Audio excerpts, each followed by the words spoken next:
يا ربي بالمصطفى بلغ مقاصدنا واغفر لنا ما مضى يا واسع الكرم يا ربي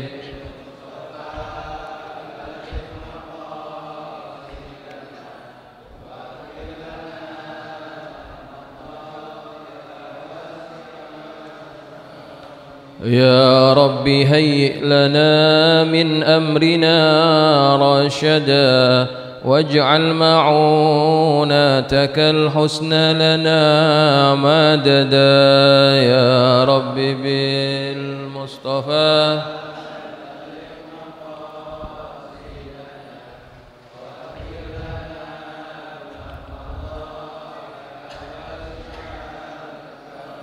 ولا تكلنا إلى تدبير أنفسنا فالنفس تعجز عن إصلاح ما فسدا يا ربي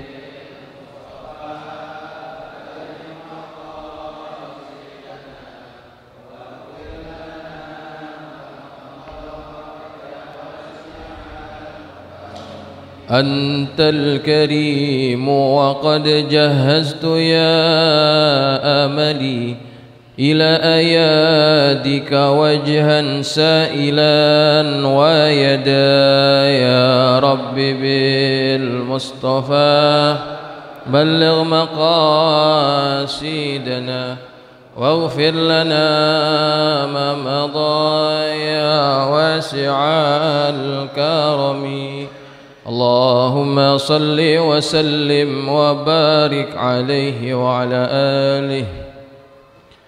الفاتحة على نية أن الله يفتح علينا فتوح العارفين ويفقهنا وإياكم في الدين ويرزقنا كمال الإخلاص واليقين. ثم الفاتحة إلى روح مؤلف هذا الكتاب الإمام النووي بأن الله ينفعنا بأسراره وأنواره وعلومه ونفحته في الدين والدنيا والآخرة. ثم إلى أرواح مشايخنا ومعلمينا وأساتذتنا الحبيب عبد الرحمن بن محمد السقاف. ثم إلى أرواح محمد الشافعي هداوي. ثم إلى أرواح أسيف بن أمسير. ثم إلى أرواح عبد الشكور رملي. وثم إلى أرواح حسين مرزقي. وثم إلى أرواح عبد الله شافعي بأن الله يتغشاهم بالرحمة والمغفرة وأن يعيد علينا من بركاتهم وأسرارهم وأنوارهم وعلومهم ونفحاتهم في الدين والدنيا والآخرة. إلى حضرة النبي الفاتحة. أعوذ بالله من الشيطان الرجيم. بسم الله الرحمن الرحيم. الحمد لله رب العالمين الرحمن الرحيم مالك يوم الدين إياك نعبد وإياك نستعين اهدنا الصراط المستقيم صراط الذين أنعمت عليهم غير المغضوب عليهم ولا الضالين آمين. السلام عليكم ورحمة الله وبركاته. الحمد لله رب العالمين وبه نستعين على أمور الدنيا والدين والصلاة والسلام على أشرف المرسلين سيدنا ومولانا محمد وعلى آله وأصحابه أجمعين. سبحانك لا علم لنا إلا ما علمتنا إنك أنت العليم الحكيم. رب اشرح لي صدري ويسر لي أمري واحلل عقدة من لساني يفقه قولي. أما بعد فإن أصدق الحديث كتاب الله تعالى وخير الهدي هدي محمد صلى الله عليه وسلم وشر الأمور محدثاتها وكل محدثة بدعة وكل بدعة ضلالة وكل ضلالة في النار. Hadirin jamaah yang dirahmati Allah sekalian, alhamdulillah malam ini kita masih dapat hadir di majelis ilmu yang dilaksanakan di masjid yang kita cintai ini dalam keadaan sehat walafiat.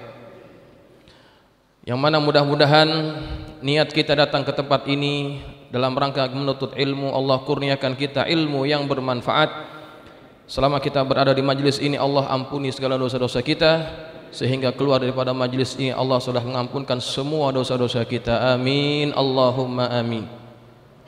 Baik hadirin jamaah yang dirahmati Allah sekalian, malam ini kita akan masuk kepada hadis yang ke-8, yaitu tentang kehormatan seorang muslim, halaman 25.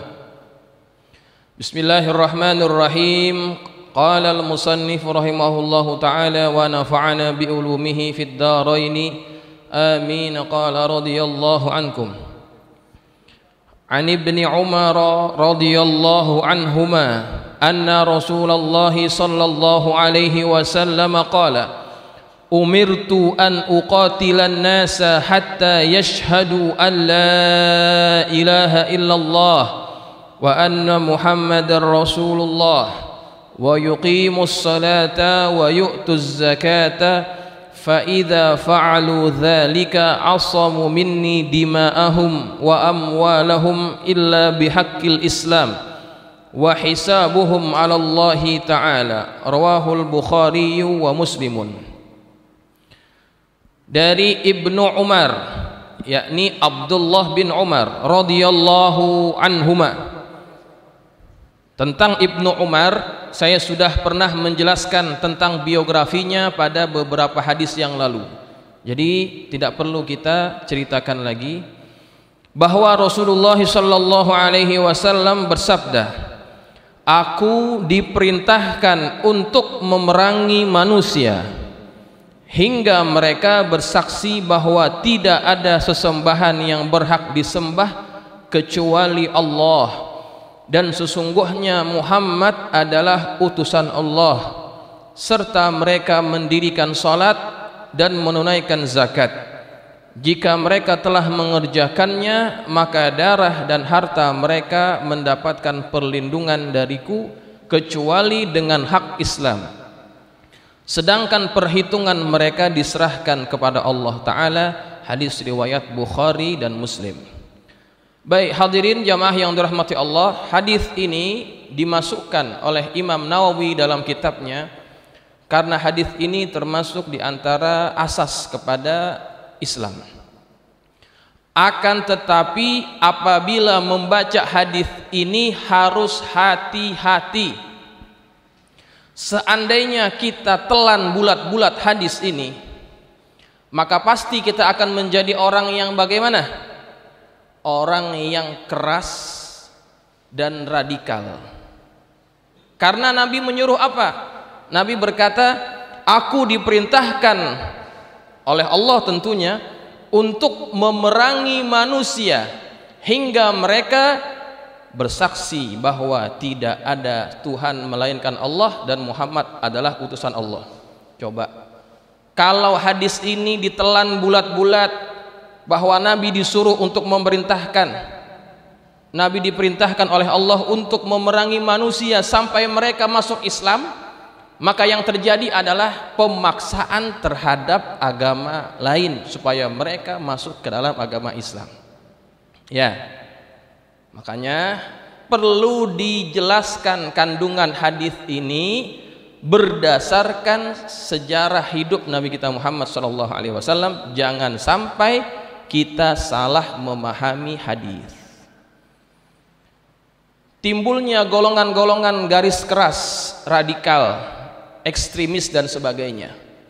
Melihat ada orang kafir, mereka mabuk-mabukan di diskotik, kemudian mereka datang dengan kendaraannya yang berisi bom, diledakkan begitu. Alasannya apa? Orang kafir wajib dibunuh. Dalilnya apa? Ini hadisnya. Itu yang terjadi kalau seandainya tidak betul-betul diperhatikan. Ya, begitu, hati-hati. Nah, sewaktu saya mengaji kitab ini kepada salah seorang ulama Mesir yang kebetulan datang ke Malaysia, pakar hadis, Al-Syekh Al-Muhaddits Mustafa An-Nadwi. Beliau datang ke Malaysia. Ketika mengaji hadis ini, beliau berkata begini, perkataan yang digunakan oleh Nabi dalam hadis ini adalah uqatila ala wazan fa'ala yufa'ilu. Ya, wazan fa'ala yufa'ilu.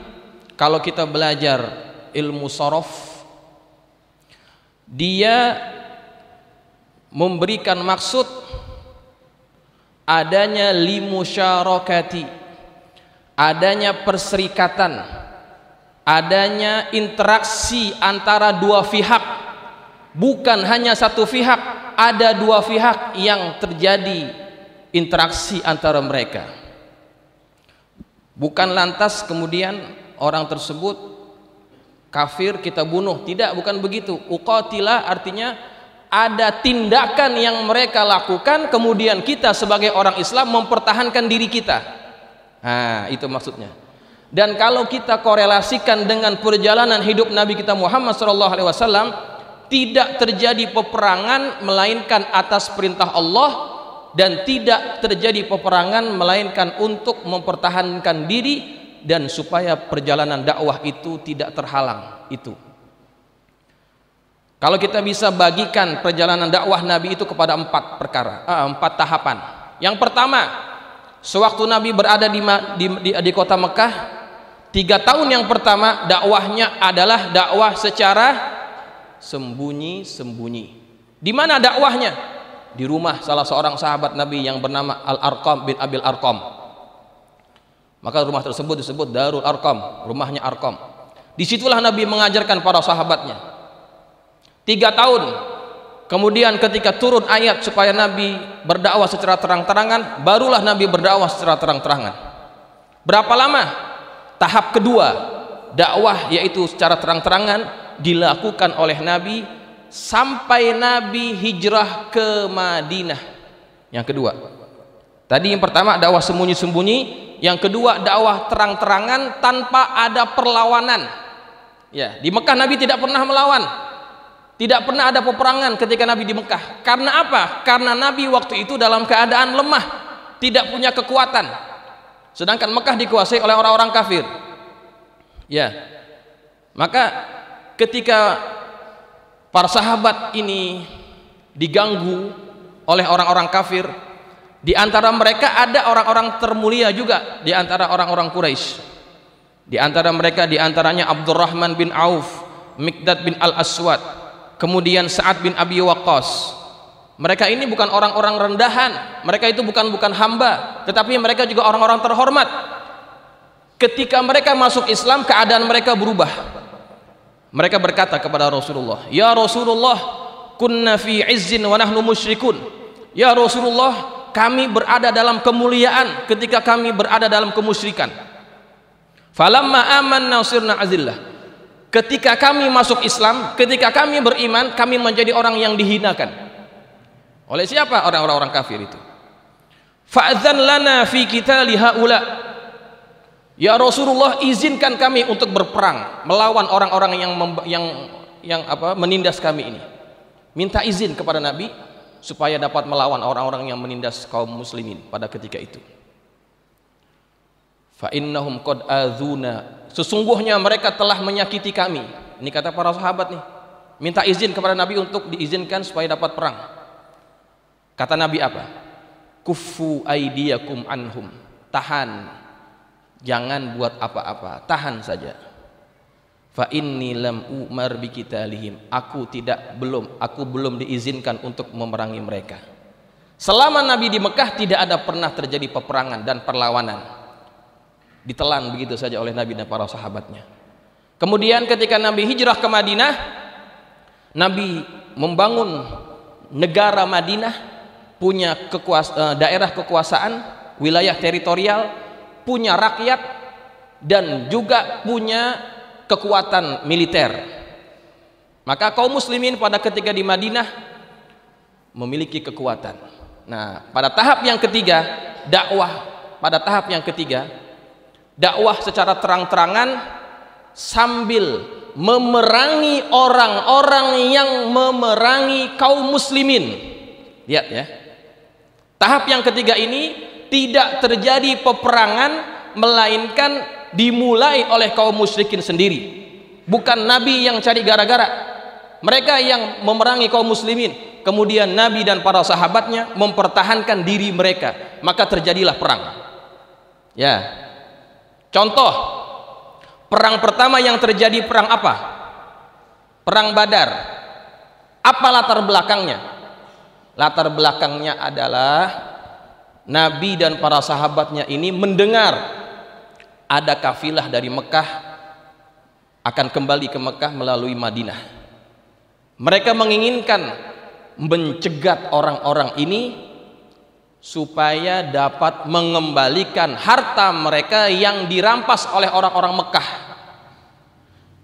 Sahabat-sahabat Nabi waktu pindah ke Madinah, mereka tinggalkan semua hartanya, kemudian harta mereka dirampas oleh orang-orang Mekah.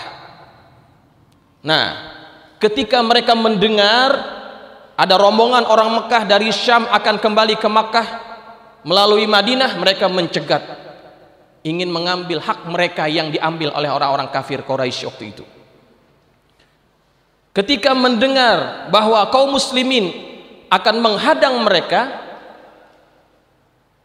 ini kafilah dagang ini yang dipimpin oleh Abu Sufyan minta bantuan kepada orang-orang Mekah supaya diberikan bala bantuan, jangan sampai harta mereka ini dirampas. Datang pasukan dari Mekah untuk membantu kafilah ini yang jumlahnya lebih daripada 1.000 orang. Sedangkan kaum muslimin waktu itu ke Badar hanya berjumlah 313 orang.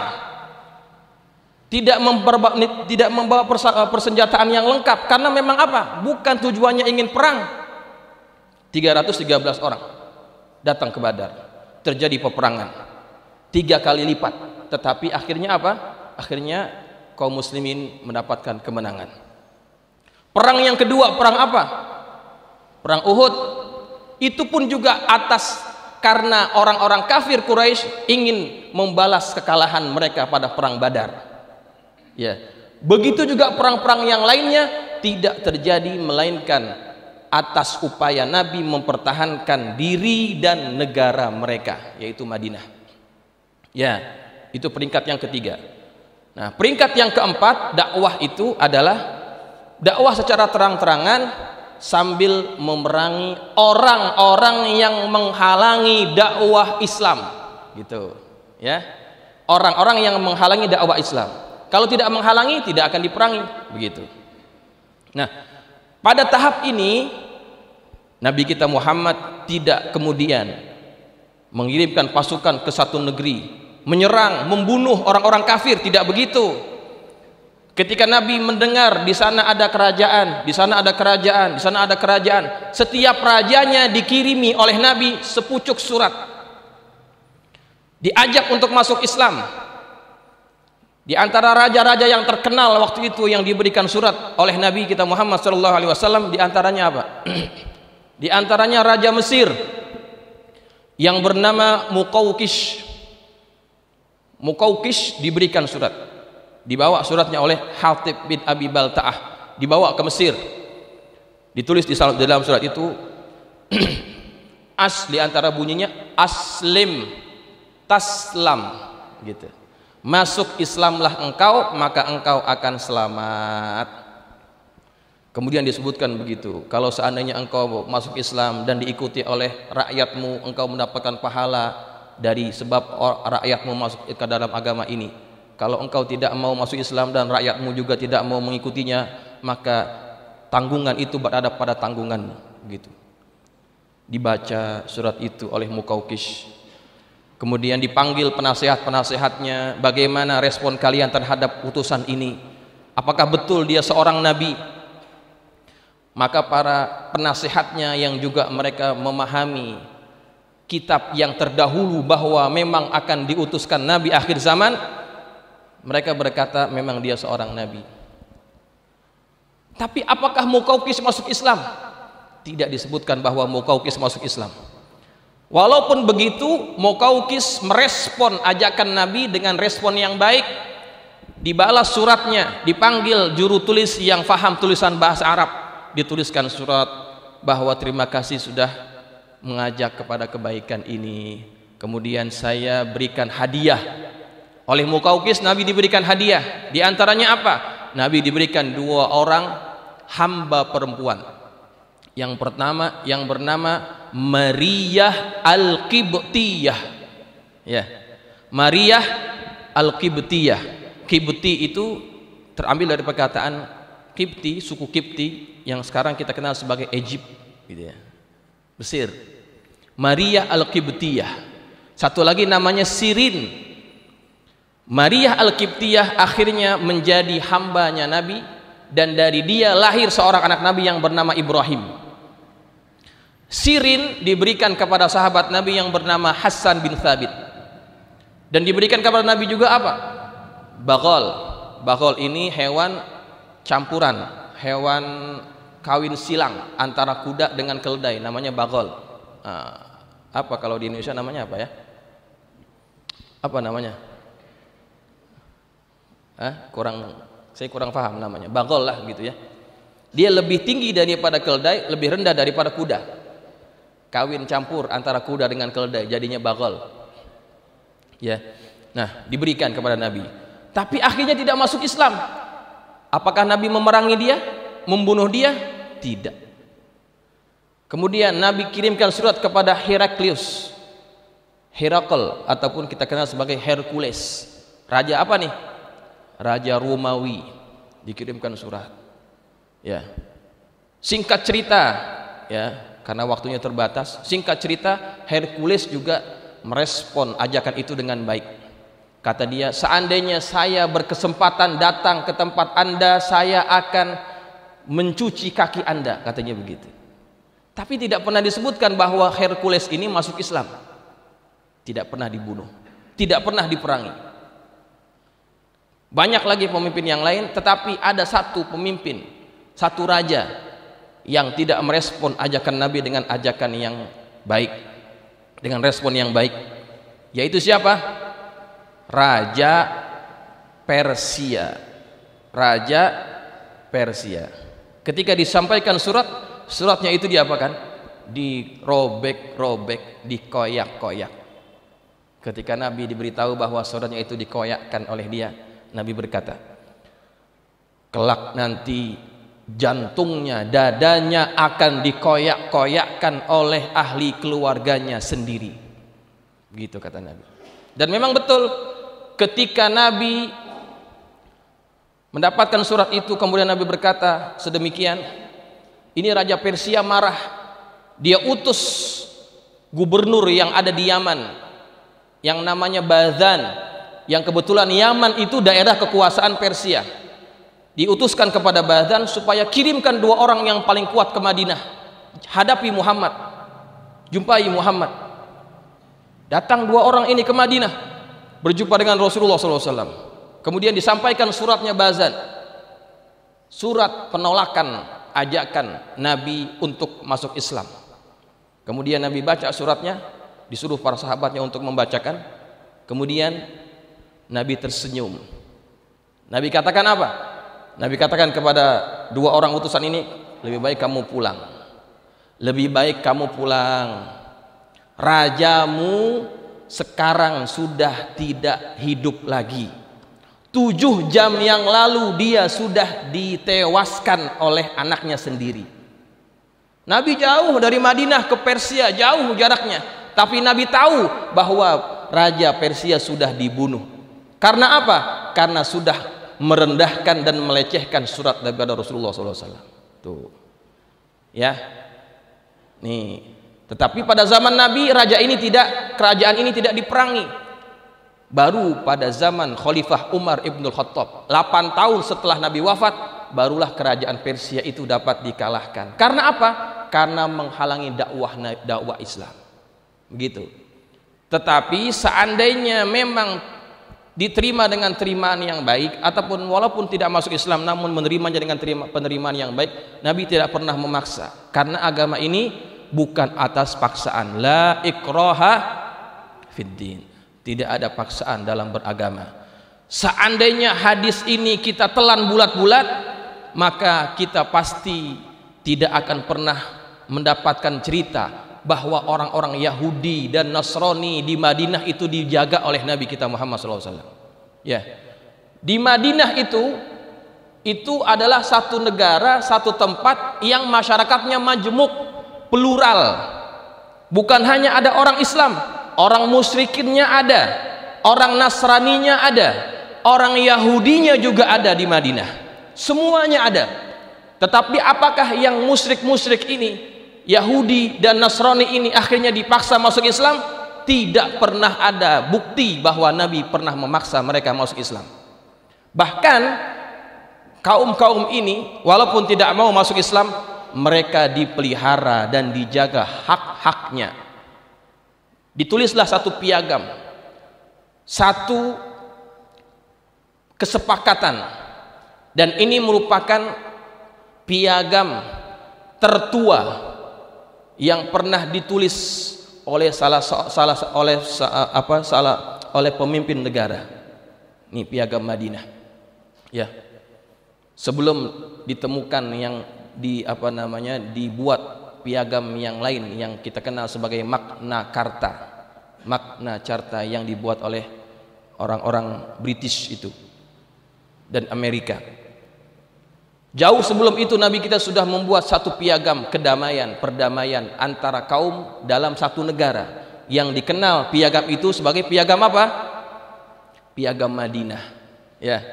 Piagam Madinah itu menjamin setiap hak penduduk Madinah supaya dijaga kehormatan dan hartanya, tidak boleh diganggu. Tuh lihat. Artinya apa?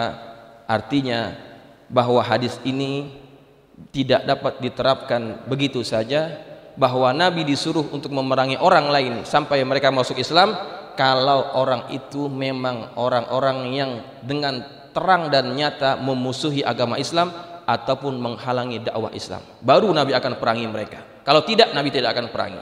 Begitu ya. Makanya salah kalau seandainya ada orang yang melakukan pembunuhan kepada orang kafir atas alasan mereka kafir dengan membawa dalil hadis ini, salah. Tidak salah. Tidak tepat. Ya, tidak boleh seperti itu. Begitu. Maka kalau orang membunuh orang kafir tanpa hak, orang Islam membunuh orang kafir tanpa hak, maka mereka itu sama halnya seperti iblis gitu ya. Ada seorang ulama yang bertanya kepada seseorang yang bertanya kepadanya. Ya. Orang ini bertanya kepada syekh ini. Syekh ini bernama Syekh Mutawalli Asy-Sya'rawi. Syekh Mutawalli Asy-Sya'rawi.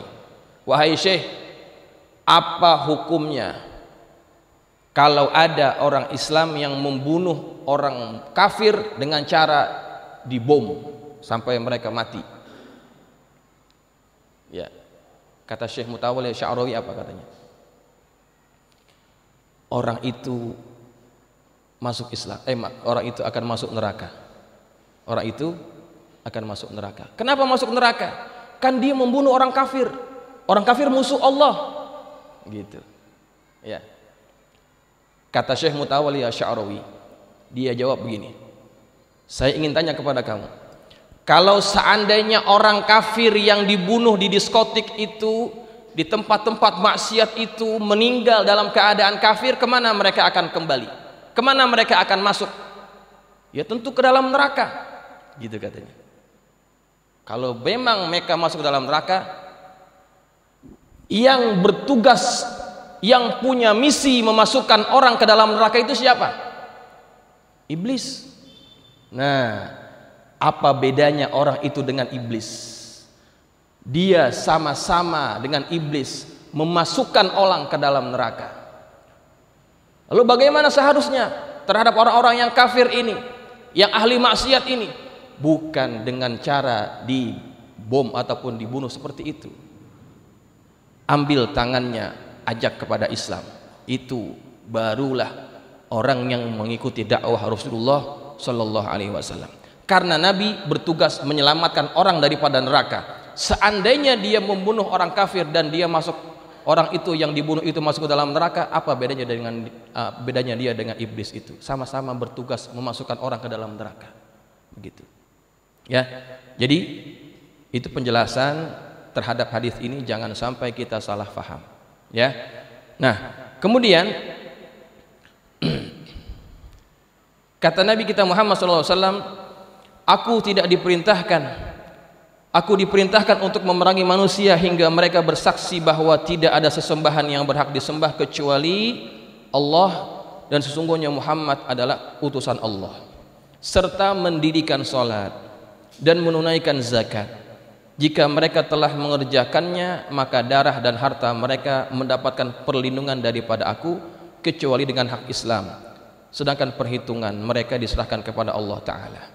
Jadi orang itu, orang baru dianggap masuk ke dalam agama Islam, yang pertama dia mesti mengucapkan syahadat. Walaupun dalam hadis yang lain, kalau orang sudah mengucapkan 2 kalimat syahadat, itu sudah cukup untuk melindungi dia dan hartanya daripada diambil dan dirampas dengan secara tidak hak. Ya. Sebab ada sebuah hadis yang lain, umirtu an uqatilan nasa hatta yaqulu la ilaha illallah. Aku diperintahkan untuk memenangi manusia sampai mereka mengatakan la ilaha illallah. Faman qala la ilaha illallah, barang siapa yang berkata la ilaha illallah, asama minni ma lahu wa nafsahu illa bihaqqiha, maka dia sudah menyelamatkan dirinya, dia sudah menyelamatkan daripada aku akan hartanya dan dirinya kecuali dengan haknya. Dalam hadis yang lain seperti itu, siapa yang berkata la ilaha illallah dia sudah selamat, tidak akan diganggu, tidak akan dirampas hartanya dan juga jiwanya. Begitu. Karena apa? Karena ucapan la ilaha illallah ini adalah kalimat yang mahal, kalimat yang sangat tinggi nilainya.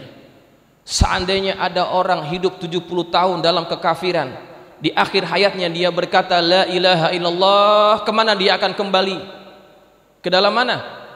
Ke dalam surga pastinya. Kalimat ini terlalu agung. Seandainya orang berkata di dalam hidupnya sekali saja kalimat ini la ilaha illallah, pasti dia akan masuk ke dalam neraka, pasti orang itu akan masuk ke dalam surga Allah Subhanahu wa taala. Makanya kalau kita tahlil itu kan, kita mengucapkan apa? Afdalu dzikri fa'lam annahu la ilaha illallah. Sebaik-baik zikir adalah la ilaha illallah. Karena kalau orang sudah mengucapkan kalimat itu, dia berhak untuk masuk ke dalam surganya Allah. Ya. Nabi sangat marah apabila ada orang yang sudah masuk Islam kemudian malah dibunuh, seperti yang terjadi kepada dirinya Usamah bin Zaid. Ya. Ada seorang sahabat Nabi yang bernama Usamah bin Zaid. Usamah bin Zaid ini adalah jenderal perang termuda yang pernah diangkat oleh Nabi menjadi seorang pemimpin perang. Usamah bin Zaid.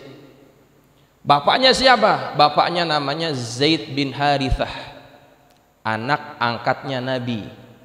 Ya, sebelum akhirnya anak angkat itu tidak dibenarkan dalam Islam, maksudnya tidak boleh tabanni, membinkan anak angkat kepada bapak angkatnya. Dulunya Zaid bin Harithah namanya adalah Zaid bin Muhammad. Kemudian dibatalkan yang namanya praktek tabanni, tidak boleh membinkan anak angkat kepada bapak angkatnya. Akhirnya namanya dikembalikan kepada nama yang semula, Zaid bin Harithah. Zaid bin Harithah punya anak yang namanya Usamah bin Zaid. Bapaknya dicintai Nabi, anaknya juga dicintai oleh Nabi. Kemudian satu hari dia memimpin peperangan. Dalam peperangan itu terjadi pertempuran yang sangat sengit. Hampir-hampir Zaid itu terbunuh, tetapi dia dapat mengembalikan keadaan. Malah dia akhirnya dapat menguasai musuhnya itu. Kemudian ketika itu pedangnya Usamah bin Zaid sudah berada di leher orang ini, musuhnya ini sudah ada di sini. Kemudian orang ini berkata, asyhadu an la ilaha illallah wa asyhadu anna Muhammadar Rasulullah. Dia mengucapkan 2 kalimat syahadat. Pedangnya sudah di sini. Apa yang dilakukan oleh Usamah bin Zaid? Apakah dibiarkan ataupun dibunuh? Oleh Usamah bin Zaid, orang ini tetap dibunuh. Mati dia, walaupun sudah mengucapkan 2 kalimat syahadat.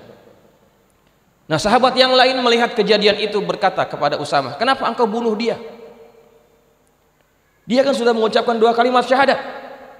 Kata Usamah, dia mengucapkan kalimat itu karena takut aku bunuh, makanya dia berkata perkataan itu. Kemudian sampai ke Madinah, diceritakan kepada Rasulullah bahwa Usamah bin Zaid membunuh orang yang sudah mengatakan kalimat syahadat. Nabi mukanya merah, wajahnya merah. Nabi katakan kepada Usama, kenapa engkau bunuh orang yang sudah mengucapkan 2 kalimat syahadat? Maka dia pun menjawab dengan alasan yang sama. Ya Rasulullah, dia mengucapkan kalimat itu karena dia takut untuk saya bunuh. Dia mengucapkan kalimat itu tidak dengan hatinya, tidak ikhlas karena Allah. Dia mengucapkan kalimat itu karena ketakutan. Apa respon Nabi? Nabi bangun, Nabi katakan kepada Usama, kenapa engkau tidak belah dadanya, kemudian engkau lihat hatinya, apakah dia jujur dengan ucapannya itu ataupun tidak? Gitu. Nabi marah. Ketika orang sudah mengucapkan 2 kalimat syahadat, bukan urusan kita ucapannya itu jujur ataupun tidak. Nabi marah betul-betul dengan Usama bin Zaid. Engkau telah membunuhnya. Engkau telah membunuh orang yang sudah mengucapkan 2 kalimat syahadat, diucapkan berkali-kali oleh Nabi. Sepatutnya engkau buka dadahnya, lihat hatinya, jujur ataupun tidak dengan ucapannya itu. Sampai mukanya Zaid bin Harithah ini, Usama bin Zaid ini begitu ketakutan, sampai dia berkata, andaikan aku baru masuk Islam pada saat ini. Orang kan kalau baru masuk Islam, dosa-dosanya diampuni oleh Allah. Dia menyangka bahwa dosanya sudah begitu besar karena sudah membunuh orang yang sudah mengucapkan 2 kalimat syahadat. Tuh lihat.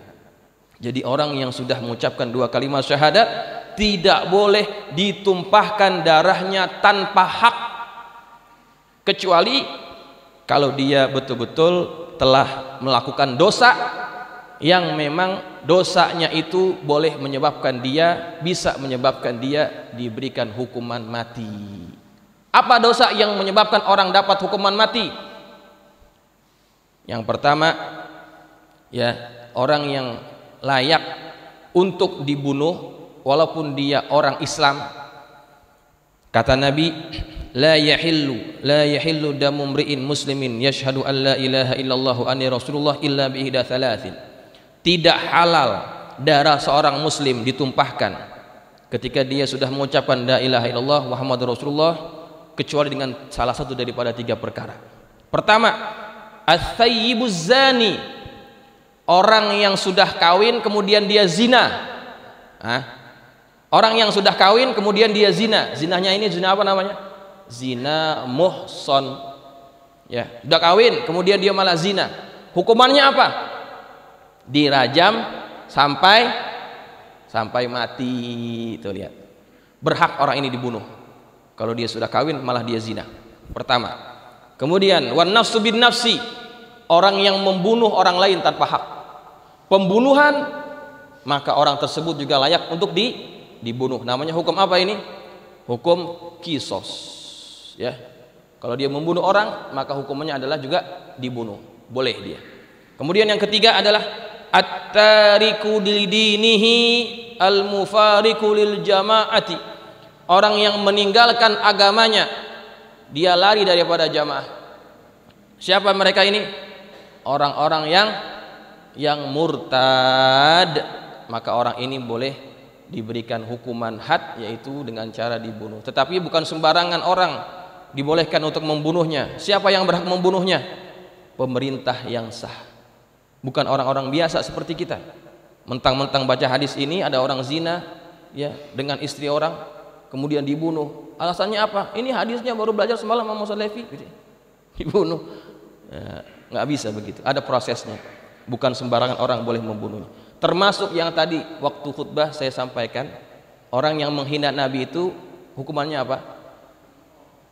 Ya, orang yang menghina Nabi itu boleh dibunuh. Yang mana masuk dalam kategori yang mana? Orang yang menghina Nabi ini masuk dalam kategori murtad. Ya, masuk dalam kategori murtad. Imam Abu Hanifah masukkan dosa itu ke dalam murtad, maka dia layak untuk dibunuh. Tetapi ada prosesnya. Dalam mazhab Syafi'i, orang yang menghina Nabi itu diminta untuk bertaubat, taubat daripada kesalahannya. Kalau dia bertaubat, maafkan. Kalau tetap degil juga, tetap bandel juga, boleh dikenakan hukuman itu. Ya, nah itu berkaitan dengan hadis ini. Jadi kalau orang sudah masuk ke dalam Islam, kemudian juga dia mendirikan sholat, zakat, kemudian yang lain-lainnya, kewajiban-kewajiban yang lainnya, maka tidak boleh ditumpahkan darahnya tanpa hak. Ya, wa hisabuhum 'ala Allah, perhitungannya itu dikembalikan kepada Allah. Entah dia jujur ataupun tidak dengan keislamannya dan keimanannya, bukan urusan kita. Ya, baik. Sampai di sini ada yang ingin bertanya, silakan.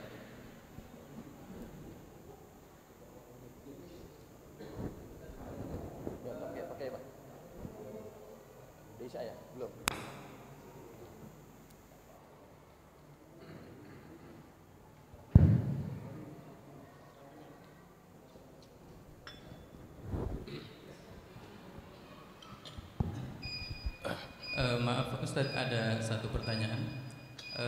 Saya pernah jadi saksi untuk seorang mu'allaf, beliau orang asing, tetapi setelah beliau mengucapkan syahadat sampai saat ini kelihatannya belum mau belajar untuk sholat atau kewajiban yang lain. Gimana hukum saya, Ustaz? Hukum maksudnya saksinya? Saya kewajiban saya harus bagaimana? Oh, gitu. Orang itu orang asing udah nggak di Indonesia sekarang. Oh, udah kembali ke tanah airnya. Negaranya. Baik. Jadi apabila ada orang masuk Islam, diminta untuk ada orang yang menjadi saksinya. Ya. Kalau seandainya orang itu setelah masuk Islam tidak menjalankan kewajibannya, tidak mempelajari agama dengan betul, apakah ada tanggungan kepada saksinya? Tidak. Saksi itu fungsinya adalah supaya nanti dapat menguatkan. Seandainya orang itu mati, contohnya ya, orang itu mati, saksinya ini akan berkata kepada keluarganya, dia sudah masuk Islam, jangan dikuburkan dengan cara orang kafir, ya. Dimandikan, dikafankan, disolatkan, ditempatkan, dikuburkan di perkuburan orang-orang Islam. Itu tujuannya. Ya, itu tujuannya. Dan juga hukum-hukum yang lainnya berkait dengan kematian. Ya, itu maksud daripada saksi. Kalau dia tidak mau belajar, tidak ada kaitan dengan saksi. Ya, yang penting kita sudah menyaksikannya. Itu aja. Ya. Ada lagi? Ya. Assalamualaikum warahmatullahi wabarakatuh. Waalaikumsalam. Tadi Ustaz katakan Usamah bin Zaid membunuh orang yang sudah mengucapkan la ilaha illallah. Ini termasuk yang Nabi katakan dalam hadis al-qatil wal maqtul finnar, termasuk ini Ustaz. Ya. Baik. Usamah bin Zaid membunuh orang yang sudah masuk Islam. Lalu disebutkan tadi hadis oleh Ustaz Nur Ali, al-qatil wal maqtul finnar. Yang membunuh dan yang dibunuh masuk neraka. Itu tidak tepat. Ya, kenapa? Karena yang pertama, orang yang dibunuh itu dia sudah masuk Islam. Ya. Kalau orang sudah masuk Islam, maka dia layak masuk ke dalam surga. Kemudian yang membunuh siapa? Yang membunuh adalah Usamah bin Zaid, sahabat Nabi, yang mana setiap sahabat semuanya sudah mendapatkan gelar radhiyallahu anhu, artinya Allah sudah pasti redho dengan mereka. Kembalinya kemana? Dia pasti masuk dalam surga. Nah, hadis yang dikatakan oleh Ustaz Nur Ali itu al-qatil wal maqtul finnar, itu dalam konteks pembunuhan biasa. Ya, misalkan ada sesama saudara, contohnya misalkan ada sesama saudara kandung berebutan harta warisan, ya. Kemudian yang satu ingin membunuh, kemudian yang satu lagi ingin mempertahankan diri. Nah, kemudian yang terbunuh yang mana? Yang terbunuh adalah orang yang ingin membunuh itu, terbunuh malah dia. Maka kalau memang itu yang terjadi, itu masuk dalam kategori hadis tadi, al-qatil wal maqtul finnar. Ya. Kenapa orang yang membunuh dan dibunuh sama-sama masuk neraka? Karena orang yang membunuh emang ada tujuan ingin membunuh orang lain. Yang ingin dibunuh, yang membunuh itu memang ada niat. Yang dibunuh, dia juga ada niat untuk membunuh orang lain, tapi kebetulan dibunuh, begitu. Jadi maksudnya gitu. Yang membunuh itu pasti masuk neraka. kalau dia tidak bertaubat, yang dibunuh juga sebetulnya dia ada niat untuk membunuh, tapi kebetulan dia mati duluan gitu ya. Nah, makanya dia masuknya ke dalam neraka. Apa dalilnya? Man qatala mu'minan muta'ammidan fajazaohu jahannam. Barang siapa yang membunuh seorang mukmin dengan sengaja, maka balasannya adalah neraka jahanam.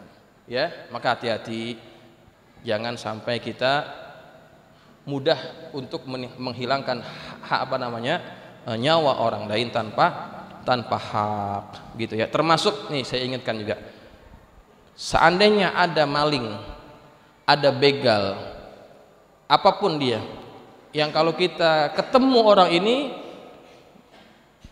gemes kalau kita nggak mukulin gitu ya. Ada orang nyuri kotak masjid, kotak amal, enaknya diapain kalau ketangkep? Hah? Enaknya diapain? Diikat, kemudian dipukulin rame-rame, kan begitu biasanya orang kita ya. Hati-hati itu. Kalau seandainya dia disakiti tanpa hak, cacat dia contohnya, terluka dia contohnya, ataupun bahkan mati dia, siapa yang dosa? Orang yang ikut memukuli dia. Yang berhak untuk menghukum dia itu ya pihak yang berwenang. Maka hati-hati kalau ada begal ketangkep, maling ketangkep, jangan ikut-ikutan ingin mukulin orang itu. Ya, kalau dia sampai terluka, contohnya satu gigi kita itu copot, gigi orang itu copot karena sebab pukulan kita, itu ada diatnya, ada ganti ruginya. Apalagi kalau nyawanya sampai hilang, ya, maka hati-hati, ya, hati-hati. Baik, ada lagi?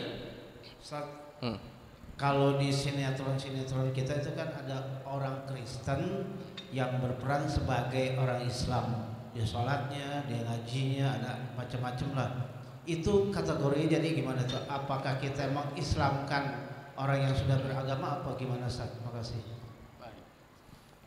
Dalam sinetron ada orang Kristen berlakon seperti orang Islam. Lakonnya gimana contohnya? Sholatnya ya pakai peci, pakai kain, ya. Tapi orang Kristen bagaimana hukumnya? Tetap orang itu masih dalam agamanya Kristen, ya. Karena dia hanya berlakon, sholat, ya, puasa contohnya, kayak orang puasa begitu. Tetap dia tidak dihukumkan sebagai orang Muslim. Kecuali kalau memang dia mengucapkan 2 kalimat syahadat dengan betul, bukan atas lakonan gitu ya. Jelas ya? Ya. Ini berkenaan dengan kesaksian yang tadi Ustaz katakan masalah mayit. Mayit ya. Terkadang kan kita tahu bahwasanya seseorang ini perbuatan ibadahnya tidak bagus lah, boleh dikatakan tidak mengerjakan salat. Satu saat beliau meninggal. Biasanya kan diadakan ishadu anna hadzal mayyit min ahli khair. Yeah. Kemudian kan jamaah mengatakan khair. Bagaimana kesaksian kita orang yang enggak salat, enggak ibadah, kita bersaksi bahwasanya beliau kita katakan khair. Iya. Yeah. Orang kalau masuk Islam, kalau orang itu sudah beragama Islam, kemudian dia tidak sholat, dia tetap dihukumkan sebagai Muslim. Tapi dia melakukan yang namanya dosa besar. Muslim tapi dia juga adalah fasik, ya. Orang yang meninggalkan kewajiban-kewajiban agama, dia tetap dihukumkan Muslim, tetapi dia fasik, begitu. Nah, orang fasik ini jangan sembarangan kita memberikan kesaksian ataupun tasyhid akan kebaikannya, gitu. Ya, orang fasik ini banyak halangannya. Jangankan tasyhid, orang yang fasik itu nggak boleh jadi saksi, nggak boleh. Orang fasik nggak boleh jadi apa? Nggak boleh jadi imam. Emang nggak pernah sholat mau jadi imam gimana? Ya, nggak boleh jadi saksi perkawinan. Jangan mentang-mentang dia pejabat kemudian disuruh jadi saksi perkawinan, padahal dia nggak pernah sholat ataupun jarang-jarang sholatnya. Nggak boleh begitu. Ya, harus dilihat orang yang dijadikan saksi itu orang-orang yang betul-betul punya ketakwaan kepada Allah Subhanahu wa taala.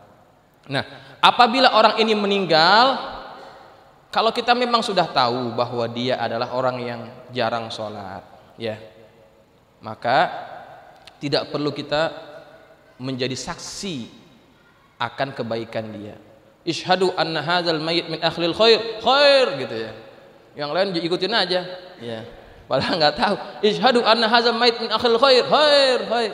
Semuanya khair.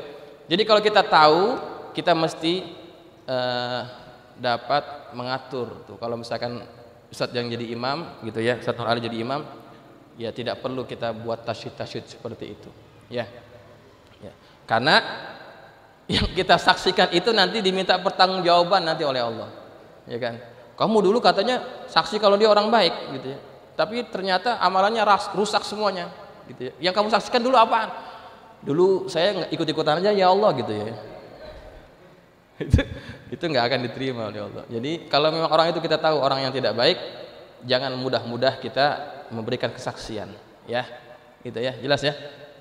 Baik, rasanya cukup sampai di sini. Mudah-mudahan ta'lim kita bermanfaat. Al-Fatihah.